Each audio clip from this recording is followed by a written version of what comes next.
The crystal champagne flute shattered against the marble floor, a sound as sharp and final as the crack of bone.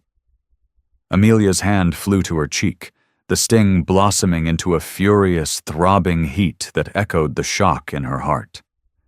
The diamond on her finger, the one David had called a symbol of their unbreakable bond, felt like a shackle. Across the cavernous living room of their Manhattan penthouse, David stood, his hand still raised, his face a mask of cold fury she'd never seen before. Her husband, the father of the child growing inside her, and beside him, a small, triumphant smile playing on her perfectly painted lips, was Isabella. Her hand rested on David's arm, a gesture of ownership, of victory. The air crackled with the unspoken truth that had just been violently revealed. In that one, soul-crushing moment, Amelia's perfect life, the charity galas, the Hamptons weekends, the carefully curated illusion of a fairy tale marriage, wasn't just fractured, it was obliterated. The shards of glass on the floor were a mirror to her own shattered soul. 3 months earlier, the gilded cage had still felt like a sanctuary. Amelia adjusted the silk sash over her baby bump, the fabric a soft whisper against her skin. From the floor-to-ceiling windows of their Upper East Side apartment, New York City glittered below, a sea of diamonds scattered on black velvet. It was the view from the top, a vista David Sterling had earned through what he called sheer force of will. Amelia had once believed him. Their life was a meticulously choreographed ballet of success. David, with his chiseled jaw and bespoke suits, was the titan of sterling capital, a man who moved markets with a single phone call. Amelia was his perfect counterpart. Elegant, poised, the philanthropic wife who chaired the right committees and charmed his business partners. She'd met him at a gallery opening, a whirlwind romance that felt like a movie script. He'd pursued her with a relentless, intoxicating focus, making her feel like the only woman in a city of millions. He'd built this cage for her, plated it with gold, and convinced her it was a palace. But lately, the gold had started to feel cold to the touch. The spacious silence of the penthouse often felt less like peace and more like a void. David was working later, his phone perpetually angled away from her, his explanations for missed dinners becoming increasingly vague. "It's a big deal, Ames," he'd murmur, kissing her forehead, his lips cool and distracted. "You know how it is. We're on the verge of something huge." She tried to believe him. She was pregnant with their first child, a son, and the nesting instinct was a powerful sedative. She focused on decorating the nursery, choosing shades of soft blue and cream, imagining David teaching their boy how to throw a baseball in Central Park. She held on to that image like a shield. The first real crack appeared not with a bang, but with a name: Isabella. She was David's new COO, a woman he'd hired without even mentioning it to Amelia. "She's a shark, a real killer," David had said, with a rare spark of genuine excitement. Exactly what the company needs to level up. When Amelia finally met her at a company dinner, she understood. Isabella was everything she wasn't. She was sharp edges to Amelia's soft curves, her ambition a palpable force field. Her dark, knowing eyes had swept over Amelia's pregnant form with an expression that was not quite pity, but something far more unsettling: assessment. "You must be so thrilled to be taking a step back," Isabella had said, her voice smooth as bourbon. It wasn't a question. Amelia had smiled, a polite, practiced gesture. "I'm thrilled to be starting our family." David had beamed, placing a possessive hand on the small of Amelia's back. "My two best girls," he'd declared, oblivious to the icy current passing between them. After that night, Isabella's name became a constant presence. It was Isabella's strategy that had landed the new merger. It was Isabella who had stayed late with him to close the deal.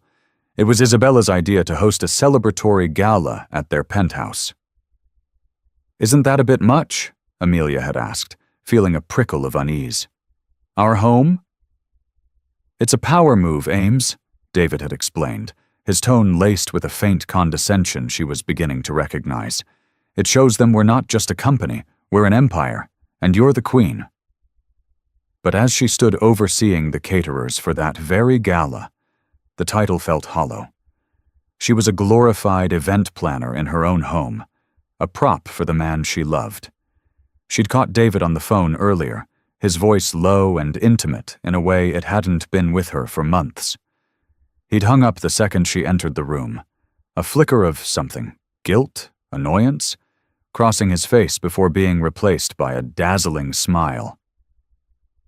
"Just finalizing some details for tonight," he'd said, a little too quickly.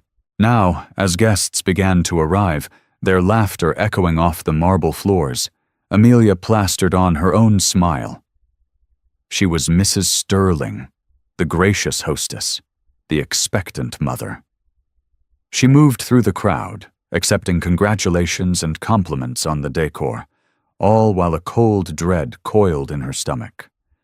She saw David across the room, deep in conversation with a banking magnate, and right there, at his side, was Isabella, looking radiant in a crimson dress that clung to her like a second skin. She laughed at something David said, leaning in to whisper in his ear. He didn't pull away. He inclined his head, their intimacy a stark, public performance. For the first time, Amelia didn't see a colleague. She saw a rival. The cage door had just rattled, and for the first time, she truly, terrifyingly wanted out. Isabella Rossi moved through the world, as if she had already conquered it, and was simply waiting for everyone else to catch up. She was a master of the subtle power play, the psychological chess match that unfolded in boardrooms, and now, in the Sterling's own home. Her campaign to undermine Amelia was a masterpiece of plausible deniability. It started with small things. She'd accidentally have her assistant send Amelia schedules for David's business trips that were slightly different from the ones he'd given her, creating tiny seeds of confusion and distrust. "Oh, my deepest apologies, Amelia," she'd say in a follow-up email, dripping with false sincerity. "Things are moving so fast, I must have sent you an outdated itinerary. David and I had to make a last-minute change."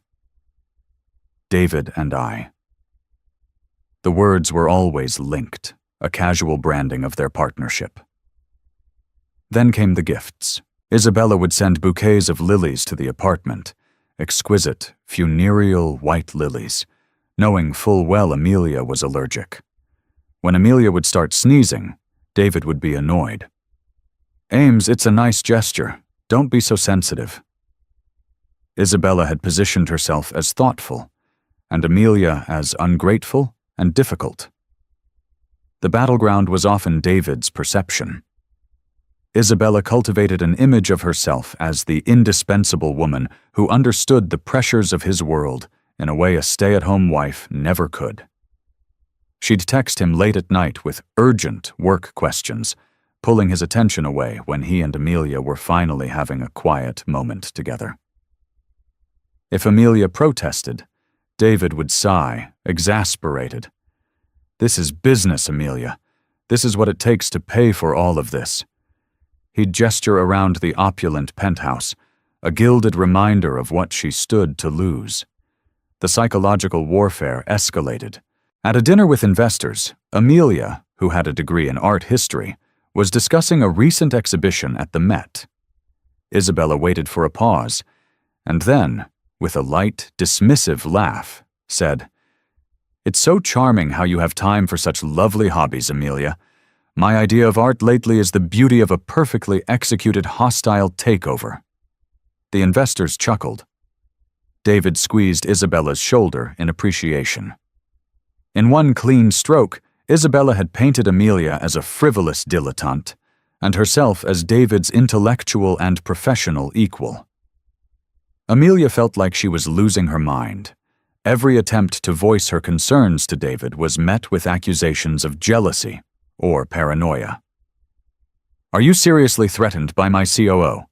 The woman who is making us millions?" he'd ask, his voice sharp. "She's all business, Ames. You need to relax. It's probably the hormones." The pregnancy, which should have been their shared joy, became his weapon against her. Her valid fears were dismissed as irrational mood swings. Her intuition was just hormonal anxiety. He was gaslighting her, and Isabella was handing him the matches. The serpent's most venomous strike came one rainy Tuesday afternoon. Amelia had a doctor's appointment, a routine checkup, and had asked David to come with her. It was the first time they were supposed to hear the baby's heartbeat together. He promised he would be there. He said nothing was more important. Amelia waited in the sterile examination room for 45 minutes, the thin paper crinkling beneath her every time she shifted. The nurse popped in twice with a sympathetic smile. Finally, Amelia's phone buzzed. A text from David. "So sorry, baby. Emergency at the office. Can't pull away. Isabella is working her magic. We're about to close the Henderson deal. We'll make it up to you. I promise." Tears of disappointment and fury pricked her eyes. She typed back a single word. Liar. She went through the appointment alone. The rhythmic thump, thump, thump of her son's strong heartbeat, a lonely drum in the silent room. It was a sound of profound love and profound solitude. As she was leaving the clinic, her phone buzzed again. It was an alert from a news app.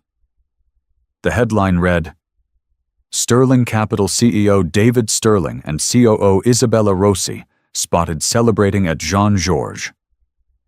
The accompanying photo was a paparazzi shot.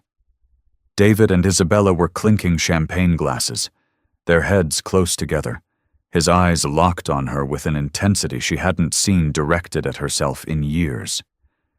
Isabella was laughing, her hand resting casually on his thigh. The timestamp on the photo was from 20 minutes ago. There was no Henderson deal. The emergency at the office was a lie. Her husband had skipped hearing his son's heartbeat for the first time to have a celebratory lunch with his mistress. The air left Amelia's lungs. The serpent wasn't just in the garden anymore. It was coiled around her heart, squeezing the life out of it. The rain plastered her hair to her face as she stood on the sidewalk, the city blurring around her. The cage wasn't just cold, it was suffocating. And she finally, unequivocally, knew that the man she had married was not her partner. He was her keeper. And he had just handed the key to another woman. The gala was a masquerade in more ways than one.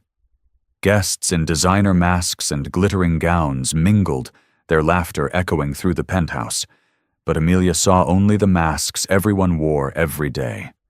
The mask of the happy couple, the mask of the loyal employee, the mask of the devoted friend. Her own mask, that of the serene and glowing mother-to-be, felt heavy as lead. She had been on autopilot since seeing the photo of David and Isabella at Jean-Georges. A cold, quiet rage had settled deep in her bones, a feeling so potent it sharpened the edges of the world. She hadn't confronted him yet. What was the point? His lies were a fortress, and she no longer had the energy to storm the walls.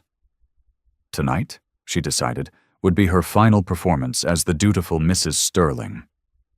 She watched him from across the room, a knot tightening in her chest. He was holding court, Isabella firmly at his side. They moved together with an easy, practiced synchronicity. A team. Amelia felt like a ghost in her own home, haunting the periphery of a life that was no longer hers. The confrontation she hadn't planned for was forced upon her. She had retreated to the master bedroom for a moment of quiet, her feet aching, her heart heavier. The door was slightly ajar, and she heard their voices from the hallway. David's low and urgent, Isabella's a triumphant purr.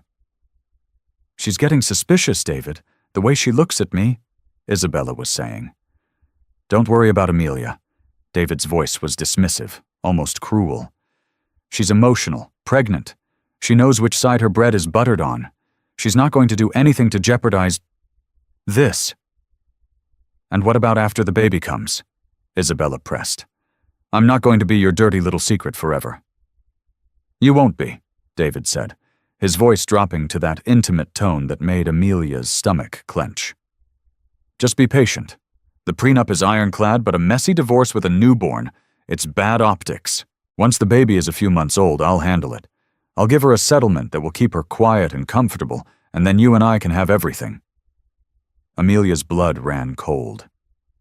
Handle it. Keep her quiet. She wasn't his wife. She was a business problem to be managed.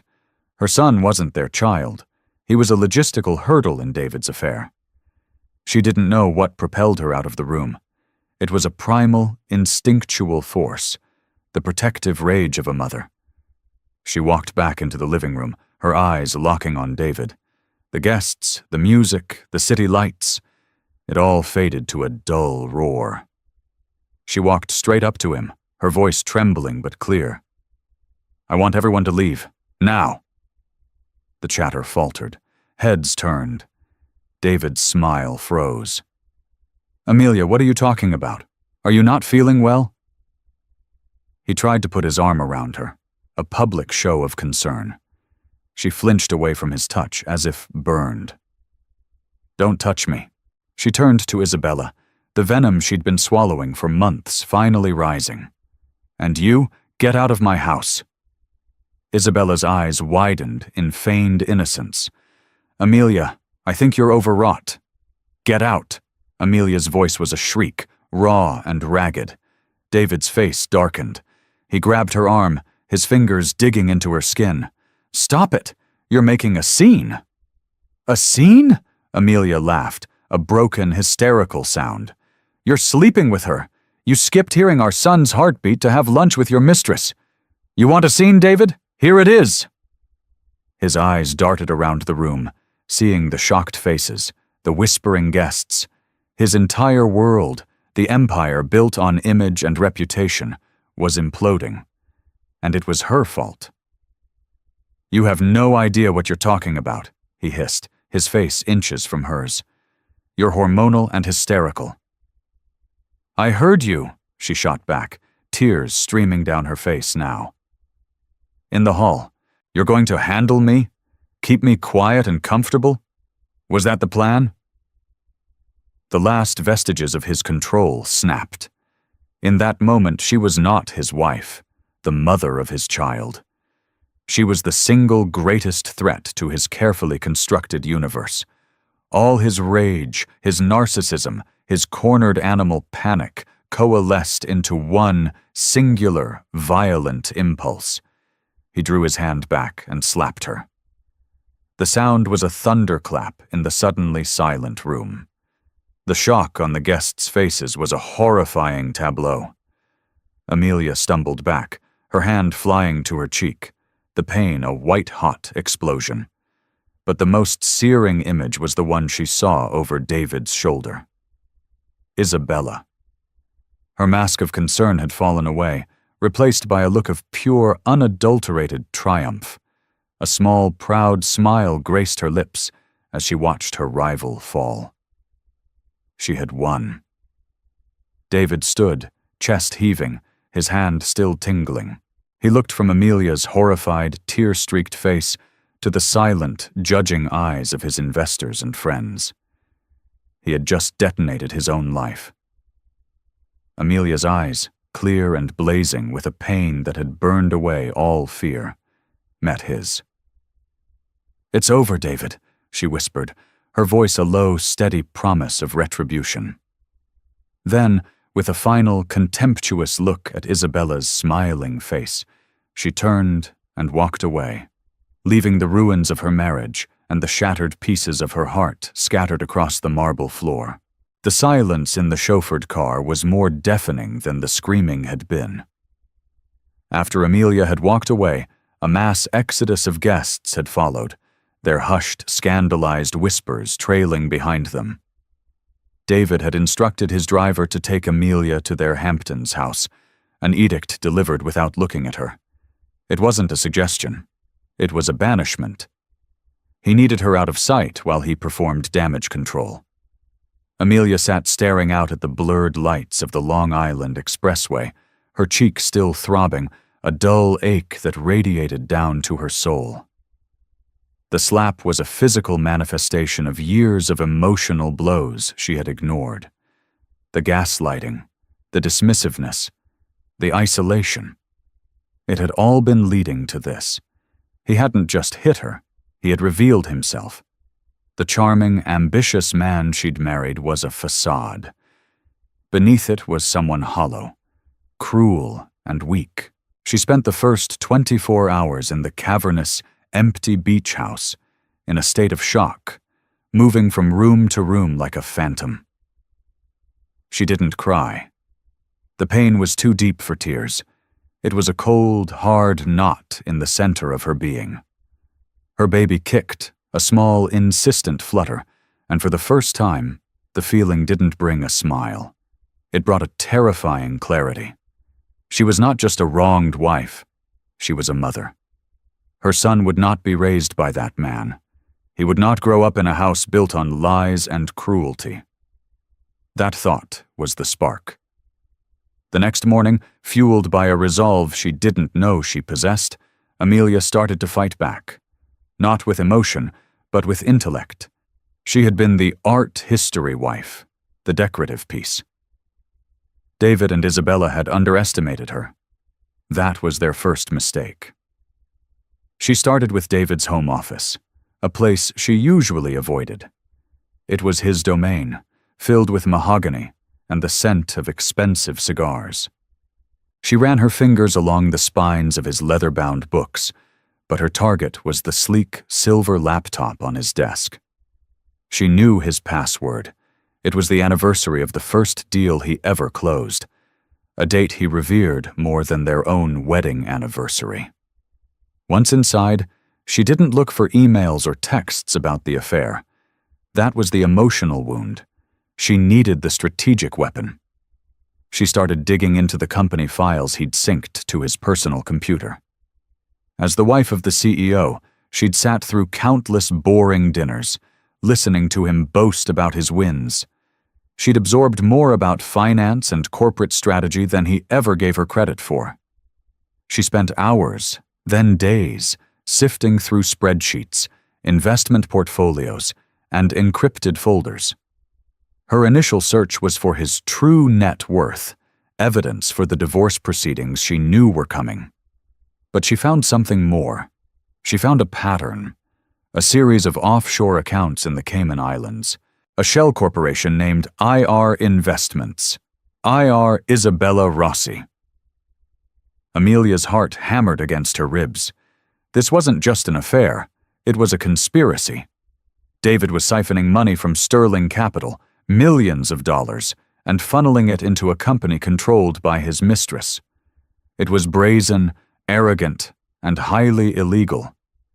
He was embezzling from his own company, defrauding the investors who had just witnessed him assault his pregnant wife. The hidden motive clicked into place. This wasn't just about leaving her for Isabella. It was about starting a new life with a stockpile of stolen cash. He wasn't just going to divorce Amelia. He was planning to gut his own company and leave the wreckage behind. He and Isabella were partners in crime, and Amelia was just collateral damage. She found encrypted transaction logs, private correspondence with a shady offshore banker, and a draft of a business plan for a new venture in Dubai, set to launch in 6 months, co-owned by David Sterling and Isabella Rossi. Her baby was due in 4. The timeline was sickeningly clear. He was going to wait until the baby was born, handle her, and then disappear with his lover and his stolen fortune. Amelia's hands trembled, but not from fear. It was from the sheer, unadulterated power of what she had discovered. She meticulously downloaded every file, every spreadsheet, every incriminating email onto a thumb drive she found in a desk drawer. She made 3 copies. One she hid in the lining of her maternity suitcase. One she sealed in a plastic bag and buried in a potted plant on the patio. The third, she slipped into her pocket. As the sun set over the Atlantic, casting long shadows across the pristine lawn, Amelia's phone rang. It was David. His voice was calm, measured, the voice he used to placate angry board members. "Amelia," he began. "I know you're upset. I lost my temper. It was inexcusable. I think we should talk. I'm sending a car for you tomorrow. We'll see a therapist. We can work through this." The old Amelia would have craved those words, clung to the hope of reconciliation. The new Amelia heard only the lies. He wasn't sorry. He was scared. His public image was in jeopardy, and he needed to get his hysterical wife back under control. She took a deep breath, the salty air filling her lungs. "There's nothing to talk about, David," she said, her voice devoid of the emotion he expected. It was cold, clear, and steady. "I'll be in touch." Before he could respond, she hung up. The unraveling had begun. But it wasn't going to be hers. It was going to be his. Returning to the city felt like entering a war zone. David had, as promised, sent a car, but Amelia had no intention of going back to the penthouse. Instead, she directed the driver to a modest brownstone in Brooklyn, a world away from the gleaming towers of her former life. She paid him in cash and told him he could tell Mr. Sterling he'd dropped her at a friend's. Let him wonder.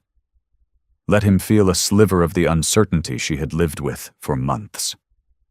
The door opened to reveal Chloe, her oldest friend, a sharp-witted journalist Amelia had been systematically isolated from since her marriage. David had always found Chloe too cynical, too inquisitive. Now Amelia understood he'd found her too perceptive. Chloe's eyes took in the faint bruise on Amelia's cheek, the dark circles under her eyes, and the grim set of her jaw. Without a word, she pulled Amelia into a fierce hug.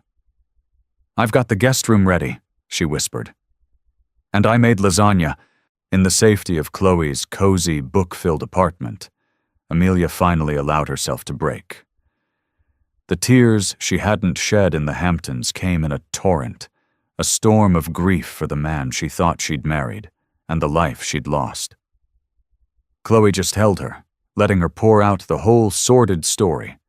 The affair, the gaslighting, the missed appointment, the slap, the chilling conversation in the hall. When she was finished, her voice hoarse, Chloe handed her a glass of water. "Good," she said, her expression grim but resolute. "Now the mourning is over. It's time to get even." Amelia took a shaky breath and pulled the thumb drive from her pocket. "It's more than just getting even, Chloe. It's about justice. He's a criminal." She explained what she had found: the offshore accounts, the shell corporation, the plan to defraud his investors. Chloe, a financial reporter, listened with growing intensity, her journalistic instincts kicking in. She plugged the drive into her laptop, her eyes scanning the files. "Ames, this is dynamite," Chloe breathed, her fingers flying across the keyboard. "This isn't just a messy divorce. This is wire fraud, money laundering, embezzlement. He could go to prison for a very long time. Both of them." The word prison hung in the air. Part of Amelia recoiled. This was still the father of her child. But then she remembered his cold voice saying he would handle her, Isabella's triumphant smile, and the sting on her cheek. Her resolve hardened. He had made his choice. Now she would make hers. "What do we do?" Amelia asked, her voice stronger now. "We don't go to a divorce lawyer," Chloe said, her eyes gleaming with purpose. "Not yet. A divorce lawyer will use this as leverage for a bigger settlement. We go bigger. We go to the authorities. But we do it smart. We need someone who can't be bought, someone who will see this through to the end." Chloe spent the next hour making calls, tapping into her network of sources. Finally, she scribbled a name and number on a notepad, Marcus Thorne, Assistant U.S. Attorney for the Southern District of New York. They call him the Bulldog. He made his name taking down white-collar crooks. He despises guys like David Sterling. And the best part? He's not a fancy private attorney. He's a public servant. His only client is the United States government. The next day, they met Marcus Thorne in a sterile, impersonal office in a federal building downtown. He was a man in his late 40s with a tired face, rumpled suit, and the most intelligent, piercing eyes Amelia had ever seen. He listened to her story without interruption, his expression unreadable.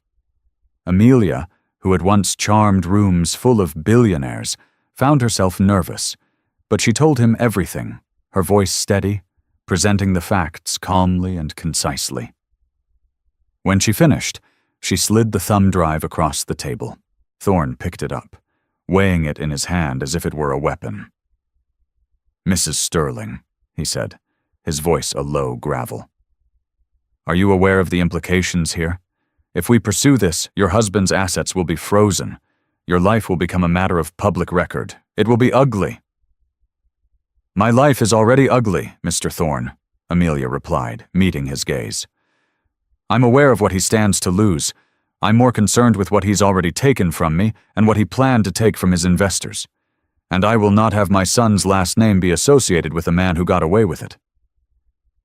A flicker of something, respect, admiration, crossed Thorne's face. He stood up. "I'll have my forensic accounting team look at this immediately. Don't talk to your husband. Don't talk to anyone. We will be in touch." Walking out of the federal building and into the bright afternoon sun, Amelia felt a profound shift within her. She was no longer a victim waiting for her fate to be decided. She had taken the stolen pieces of her life and handed them to a man who could forge them into a weapon of justice. The power imbalance had begun to tilt. David thought she was hiding out in the Hamptons, licking her wounds. He had no idea she was in his city, calmly and methodically dismantling his empire. For 2 weeks, Amelia lived in a state of suspended animation at Chloe's apartment. She went to her prenatal appointments, took long walks in Prospect Park, and tried not to jump every time her phone buzzed. David had left a dozen messages, his tone shifting from feigned concern to frustration, and finally to outright anger. He had sent flowers, which she'd had Chloe donate to a nursing home. He had even, in a move of stunning audacity, had a new Tesla delivered to Chloe's address, a gift she promptly had towed. He was trying to buy her forgiveness, her silence. He still thought she was a commodity. The call came from Marcus Thorne on a Thursday morning. "We've got it all," he said, his voice grimly satisfied. "It's even worse than you thought. He was setting up a complete asset transfer. In 2 months, Sterling Capital would have been a hollow shell. We're ready to move. Warrants are being signed as we speak." Then he made a proposal. "He's been trying to reach you, correct? He thinks this is a domestic dispute. He has no idea what's coming. We have an opportunity here to get a confession. Would you be willing to meet with him? While wearing a wire?" Amelia's blood ran cold. See him again? Face the man who had hit her, who had plotted her disposal? The fear was a visceral, physical thing. But the thought of him talking himself into a prison cell, of his own arrogance becoming the final nail in his coffin, was a powerful motivator. "Yes," she said, her voice firmer than she felt. "I'll do it. But on my terms, in my territory." The meeting was set for the following afternoon at the penthouse. Her territory, where the final act of her marriage had played out. A team from Thorne's office fitted her with a tiny, discreet recording device, a small, cold piece of metal against her skin. "Just keep him talking," Thorne instructed. "About the money, about Isabella. Let him think he can win you back. Let him brag." When David opened the door to the penthouse, his face was a mixture of relief and cautious optimism. "Amelia," he said softly, reaching for her. She stepped back, out of his reach. "We need to talk, David," she said, walking past him into the living room. The spot where the champagne flute had shattered was immaculate, but she could still feel the ghost of the broken glass under her feet. He followed her, his demeanor pleading. "I know we do. Ames, I am so sorry. I've been out of my mind with worry. What I did, it was monstrous. I'm not that man." "Oh, but you are," she thought. She sat on the sofa, a picture of calm she did not feel, and looked at him. "Why, David? Why her?" It was the question he expected. He launched into a well-rehearsed speech about pressure, about loneliness at the top, about making a terrible mistake. He painted himself as the victim of circumstance. "But it wasn't just a mistake, was it?" Amelia said, her voice quiet. "It was a plan."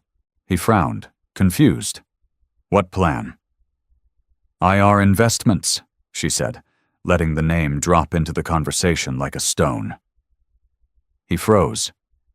A flicker of genuine panic crossed his face before being quickly suppressed. "That's a subsidiary, a business account. What about it?" "It's Isabella's initials, David," Amelia continued, her heart pounding. "The money you've been moving from the leveraged accounts, moving it offshore. What was the end game?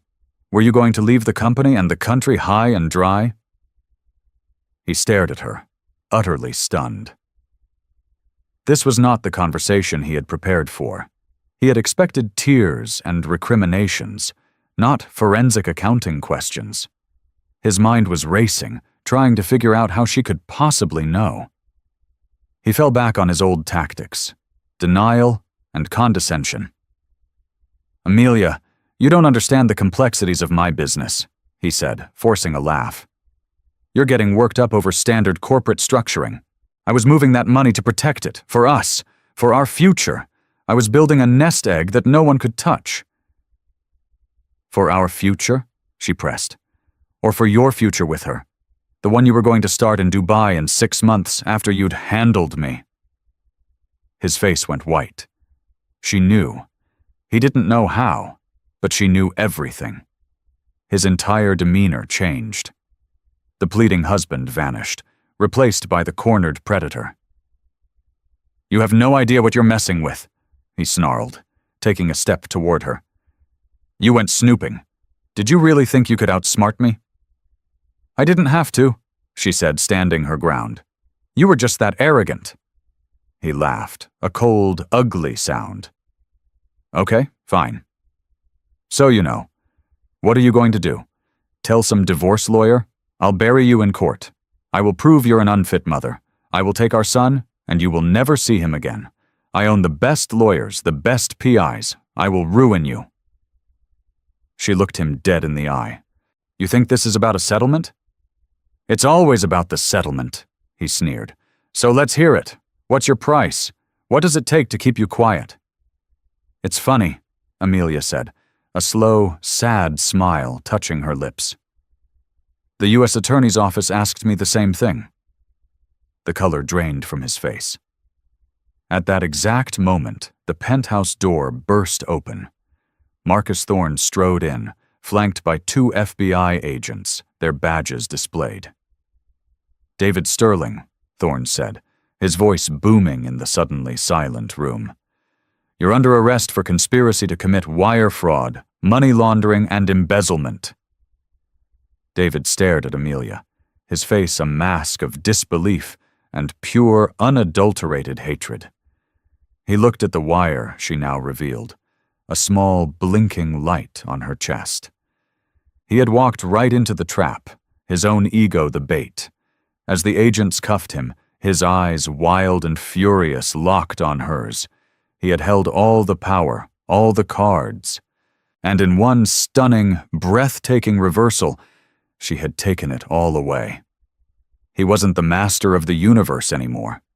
He was just a common criminal, brought down by the woman he had so foolishly underestimated. The arrest of David Sterling sent shockwaves through Wall Street. It was the lead story on every financial news network. The Golden Boy CEO, the titan of Sterling Capital, taken from his penthouse in handcuffs. The narrative was irresistible. A story of greed, betrayal, and a scorned wife who had engineered his downfall. The press initially fed a story by David's PR team about a hysterical, vindictive spouse, quickly pivoted when the U.S. Attorney's Office unsealed the first part of the indictment. The evidence was overwhelming, and much of it had been delivered by Amelia. Isabella's reckoning was swift and merciless. She was arrested an hour after David, pulled from a board meeting at the Sterling Capital offices. Her icy composure finally cracked as she was led out in front of her colleagues, the triumphant smile she'd worn at the gala now a rictus of terror. Faced with the mountain of evidence against her and the prospect of a decade in federal prison, her loyalty to David evaporated. She took the first deal Marcus Thorne offered, agreeing to testify against David in exchange for a reduced sentence. Her self-serving motives, once cloaked in ambition and love, were laid bare. She was loyal only to herself. In the end, she sold him out for a lighter sentence, the final pathetic act in their grand romance.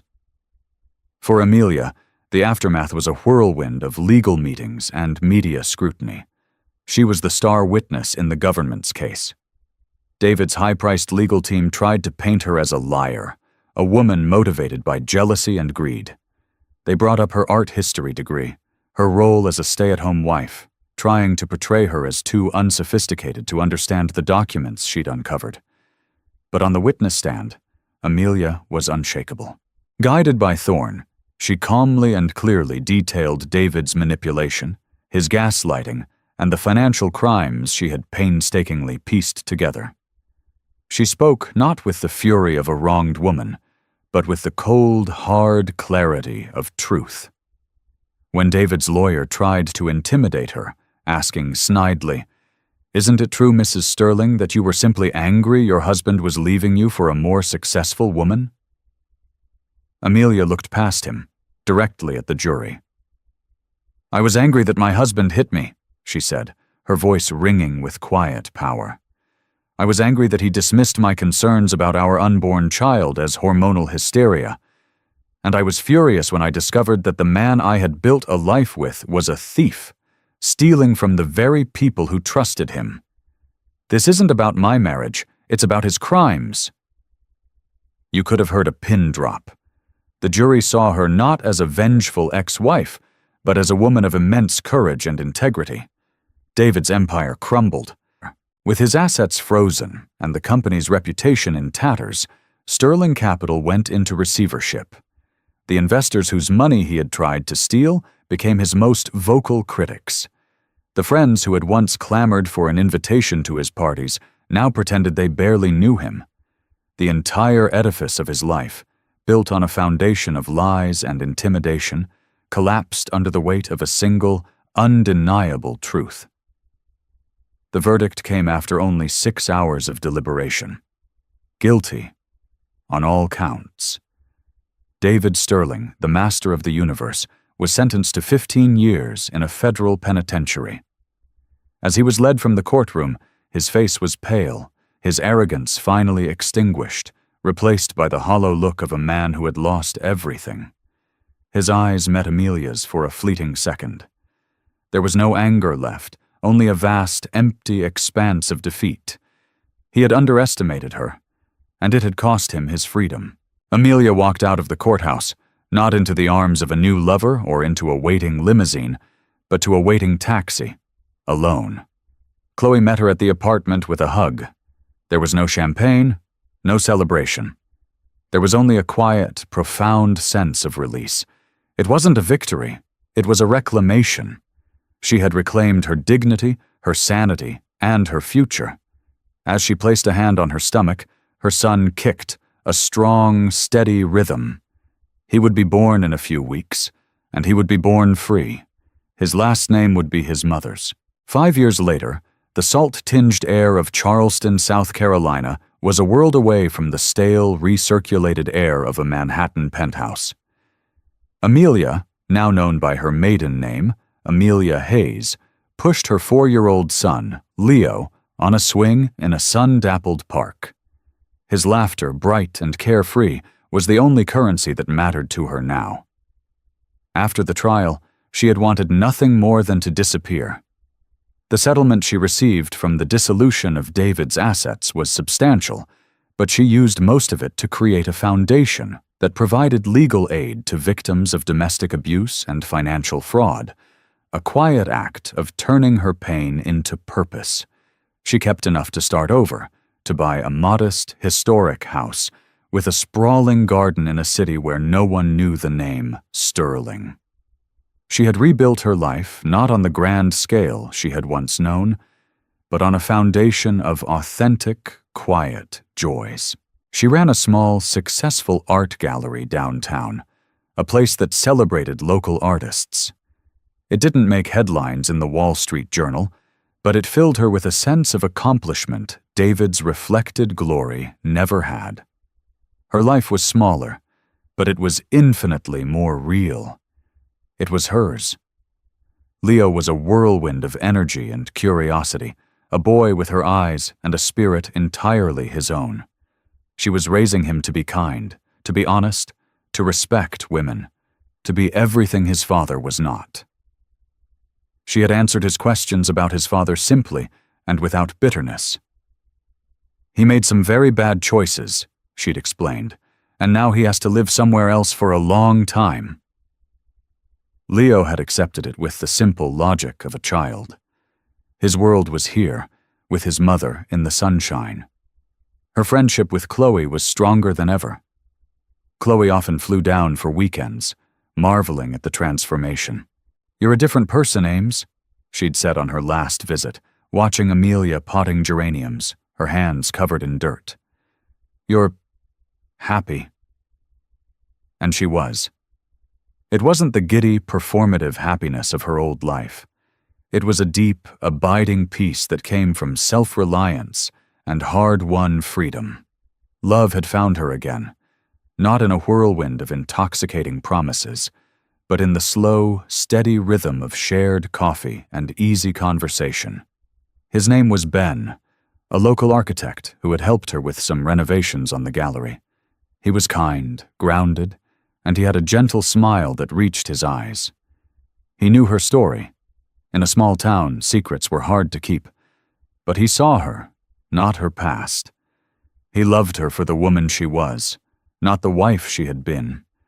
He was teaching Leo how to build model airplanes, and their shared laughter often drifted from the back porch. One afternoon, a letter arrived with a New York postmark. It was from David, his first and only letter from prison. Her hand trembled slightly as she opened it. The letter wasn't an apology, not really. It was a rambling, self-pitying account of his fall from grace, the musings of a narcissist who still, after all this time, couldn't comprehend his own culpability. But one sentence stood out. "I think about that night all the time. I never thought you had it in you." Amelia folded the letter. He still didn't get it. It wasn't about what she had in her. It was about what he had taken out. He had hollowed her out, and in that emptiness she had found an indestructible core of strength. She slid the letter into a drawer, burying it beneath old receipts. He was a ghost, a chapter in a book she had long since finished reading. She walked out into the garden, where Ben and Leo were looking at a ladybug on a rose petal. Ben looked up and smiled at her, that easy, gentle smile. Leo ran to her, wrapping his small arms around her legs. "Look, Mommy, a ladybug. Can we make a wish?" Amelia knelt down, hugging her son tight, breathing in the scent of sunshine and childhood. She looked at Ben, at the home she had made, at the life she had built from the ashes of a spectacular betrayal. "We don't need to, sweetie," she whispered, kissing the top of Leo's head. "All my wishes already came true." The phoenix had not just risen, she had learned to fly. Amelia's story is a powerful testament to the resilience of the human spirit. It's a reminder that the deepest betrayals can often uncover our greatest strengths, and that true power isn't about wealth or status, but about the courage to reclaim your own narrative. From the depths of despair, in a gilded cage, she found the strength not just to survive, but to build a life of authentic joy and purpose. Her journey from victim to victor shows that even when your world is shattered, you have the power to pick up the pieces and build something even more beautiful in its place. If Amelia's story of strength and redemption resonated with you, please give this video a like and share it with someone who might need a reminder of their own power. Don't forget to subscribe for more stories of overcoming adversity and finding second chances.